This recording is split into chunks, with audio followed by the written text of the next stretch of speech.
কোরআনে কারিমে আল্লাহ রাব্বুল আলামিন বলেন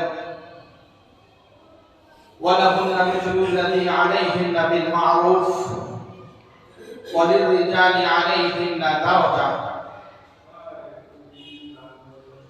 নারীদেরকে ন্যায়সঙ্গত ন্যায্য অধিকার দেওয়া হয়েছে, যেমনি ভাবে তাদের উপর ন্যায্য অধিকার দেওয়া হয়েছে তাদের স্বামীদেরকে।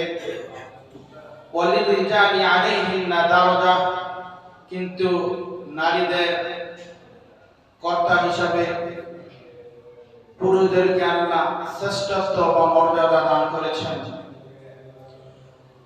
কোরআনে কারিমের এই আয়াতের মাধ্যমে স্পষ্ট একথা প্রমাণ করে যে আল্লাহ রাব্বুল আলামিন এই আয়াতে কারিমার মধ্যে সর্বপ্রথম নারীদের ন্যায্য অধিকার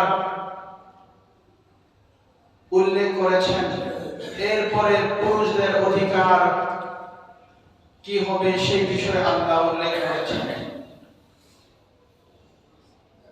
অর্থাৎ পুরুষদেরকে আল্লাহ তাআলা সতর্ক করতেছেন, আর রিজালু কাওয়ামুনা আলাল নিসা, পুরুষকে আল্লাহ নারীদের উপর কর্তৃত্ব দান করেছেন। তার উদ্দেশ্য এই নয় তোমরাই শুধু স্ত্রীদের কাছে অধিকার পাবে, তাদের কোনো ন্যায্য অধিকার তোমাদের কাছে থাকবে না, বিষয়টা এমন না। ইসলাম ইনসাফ কায়েম করে, ইসলাম বড় সুন্দর, ইসলামের বিচার, ইসলামের মীমাংসা বড় সুন্দর।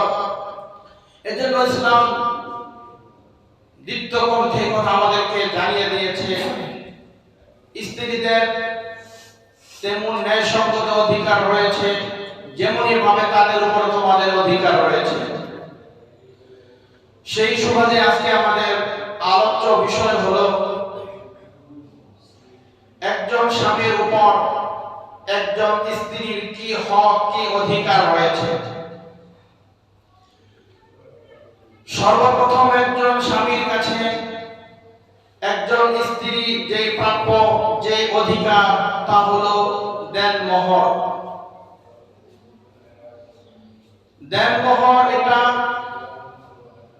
স্বামীর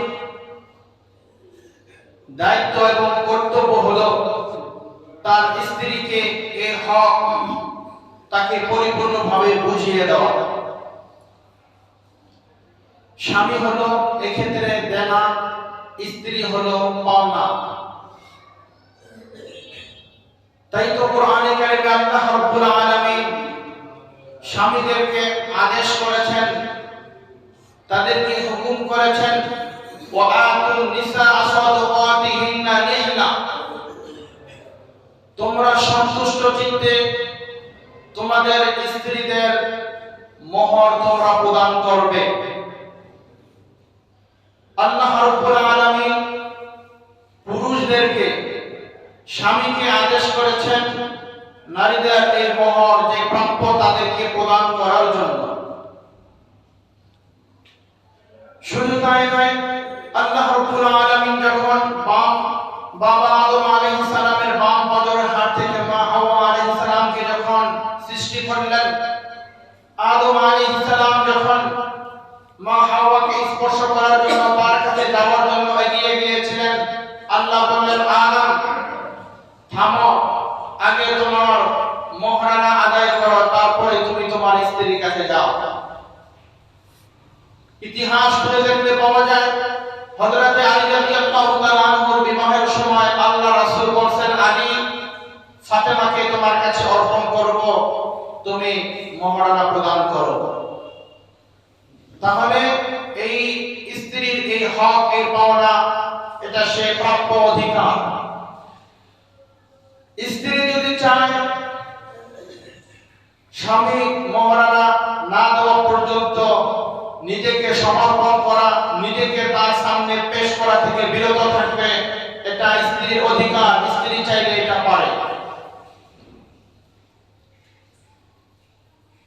এবার আসুন মোহরের সর্বনিম্ন পরিমাণ কি হবে। জনাবে মুহাম্মদ রাসূলুল্লাহ সাল্লাল্লাহু আলাইহি ওয়াসাল্লাম হাদিসে পাকের মধ্যে ঘোষণা করেছেন লা মাহরা দুনা মিন আশারাতি দারাহিমা।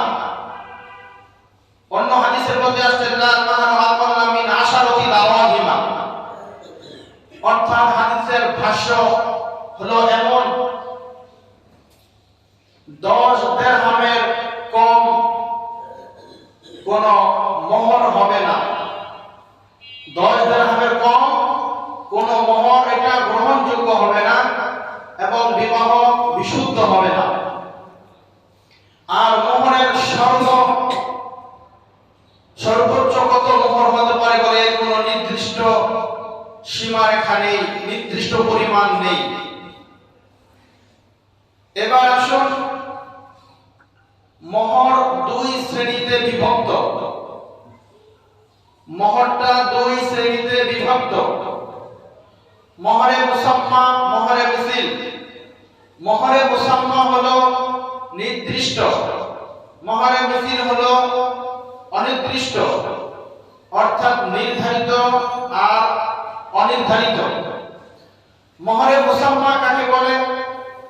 মোহরে মুসাম্মা বলা হয় স্বামী স্ত্রী উভয়ের সম্মতির ভিত্তিতে, পরস্পর সম্মতির ভিত্তিতে যে মোহর নির্ধারণ করা হয়, ধার্য করা হয়, তাকেই বলা হয় মোহর, মোহরে মুসাম্মা।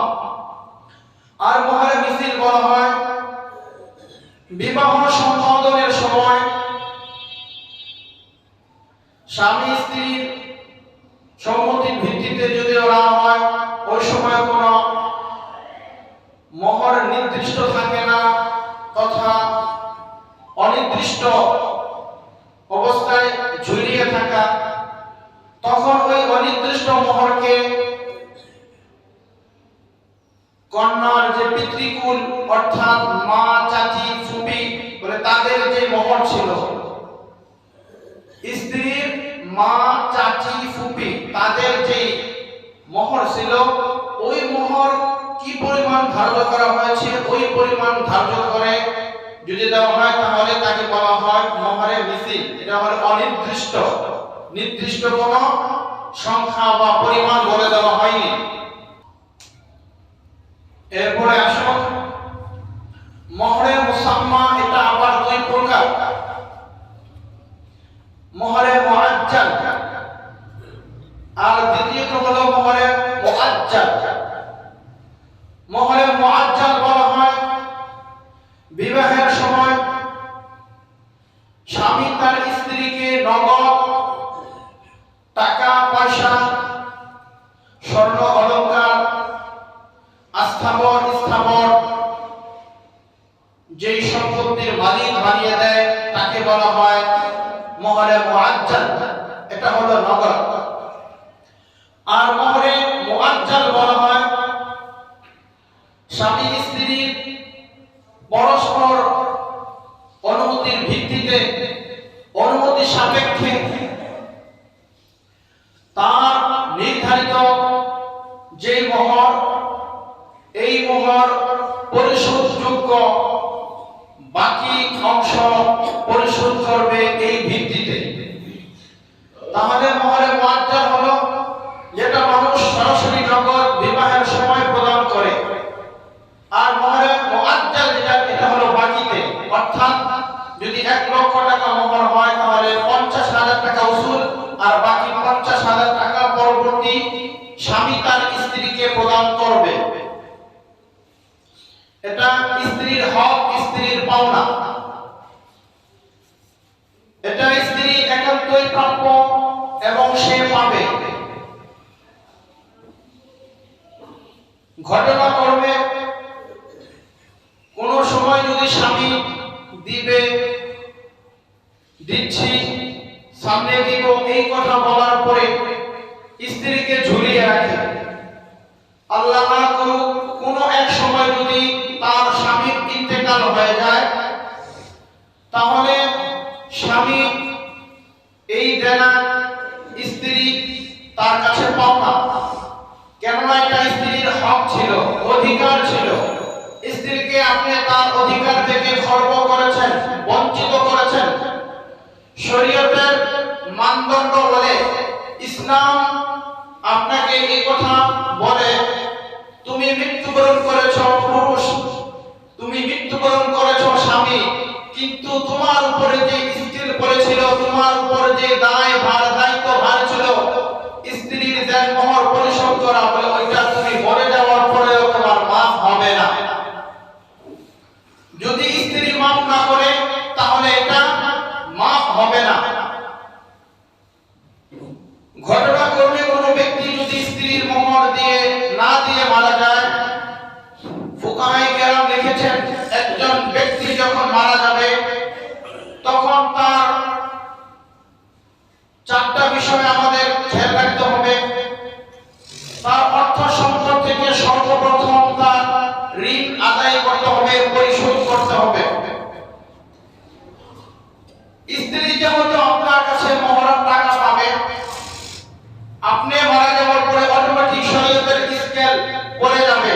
আপনার স্ত্রী কতটুকু পাবে, আপনার ছেলে কতটুকু পাবে, আপনার মেয়ে কতটুকু পাবে, আপনার ভাই ভাতিজা তারা কতটুকু পাবে, অটোমেটিক একটা স্কেল শরীয়ত থেকে আপনার উপর অর্পিত হয়ে যাবে। সেই ক্ষেত্রে স্ত্রী যেই দেনমোহরের টাকাটা আপনার কাছে প্রাপ্য ছিল, সেই টাকাটা সর্বপ্রথম আগে স্ত্রীকে পরিশোধ করতে হবে, স্ত্রীকে বুঝিয়ে দিতে হবে। এরপরে বাকি আপনার অর্থ সম্পদের যে হিসাব, ওই হিসাবটা আপনি আপনার ছেলে সন্তান এবং স্ত্রী পুত্র পরিবার বর্গে যারা রয়েছে তাদের মধ্যে বন্টন করতে হবে। কেননা ফুকাহায়ে কেরাম কিতাবের মধ্যে লিখেছেন এই কথা, মৃত্যুর পর সর্বপ্রথম তার কাফন দাফনের ব্যবস্থা করা, তার অর্থ সম্পদ থেকে, অন্য সম্পদ থেকে না, তার যে সম্পদ রয়েছে সেই সম্পদ থেকে কাফন দাফনের ব্যবস্থা করবে। এরপরে যদি ঋণ থাকে ঋণ পরিশোধ করবে, কোন জায়েজ ওসিয়ত করলে পূর্ণ করবে, এরপরে তার পরিবার বর্গে সেটা পাবে। বাকি 2,90,000 টাকার মধ্যে দেখতে হবে কি পরিমাণ আপনি ঋণগ্রস্ত রয়েছেন, কোন কোন মানুষগুলো আপনার কাছে দাবিদার, আপনার কাছে হক পাবে, সেই হকগুলো আগে পরিশোধ করতে হবে। এই হক পরিশোধ করতে যদি 2,90,000 টাকা আপনার চলে যায়, তাহলে 2,90,000 টাকায় আপনাকে দিয়ে দিতে হবে, আগে ঋণ পরিশোধ করতে হবে। বুখারী শরীফের বর্ণনা, আল্লাহ রাসূল সাল্লাল্লাহু আলাইহি ওয়াসাল্লাম বলেছেন যে শহীদ সরাসরি আল্লাহর রাস্তায় শাহাদাত বরণ করেছে, শহীদ বিনা হিসেবে জান্নাতে প্রবেশ করবে। এই শহীদকে আল্লাহ তাআলা বলবে তোমার ঋণ আগে পরিশোধ করো, তারপরে জান্নাতে প্রবেশ করো। কত কঠিন কথা, কত সতর্কতা, কত সাবধানতা। এজন্য বলতেছিলাম প্রথমত ঋণ পরিশোধ করার পরে এরপরে মসজিদ মাদ্রাসা নির্মাণের জন্য যে ওসিয়ত করে গিয়েছে ওসিয়ত পূর্ণ করবে। বাকি অবশিষ্ট টাকা তার পরিবার পরিজনের মধ্যে ভাগ করে দিবে। তাহলে এবার চিন্তা করেন মোহরের বিষয়টা কত গুরুত্বপূর্ণ। এখন আমরা যারা আগে বিবাহ করেছি, আমার স্ত্রীকে মোহর আমি এখনো প্রদান করিনি, যদি আমরা মোহর তাদেরকে না দিয়ে থাকি, তাদের প্রাপ্য তাদের হক তাদেরকে না দিয়ে থাকি, তাহলে যত দ্রুত সম্ভব তাদের এই অধিকার, তাদের এই পাওনা তাদেরকে বুঝিয়ে দেওয়া। এখন প্রশ্ন হলো যে আমাদেরকে যেই মোহর ধার্য করা হয়েছে, ওই মোহর তো ওই সময় আমি ভালোভাবে অবগত ছিলাম না, উভয় পক্ষ সম্মিলিতভাবে ওই সময় 10 লক্ষ টাকা মোহর নির্ধারণ করেছে। এই ক্ষেত্রে আমার করণীয় কি? হ্যাঁ, যদি সেক্ষেত্রে মুরব্বীরা যদি নির্ধারণ করে থাকে, আপনি যখন স্ত্রীর কাছে যাবেন তখন তাকে বলতে পারেন এই কথা যে দেখো মোহরের সিস্টেম তো হলো এটা, স্বামীর যে এবিলিটি, স্বামীর যে সাধ্য সামর্থ্য রয়েছে, সেই সাধ্য অনুযায়ী স্বামী তার স্ত্রীর মোহর প্রদান করবে। আসলে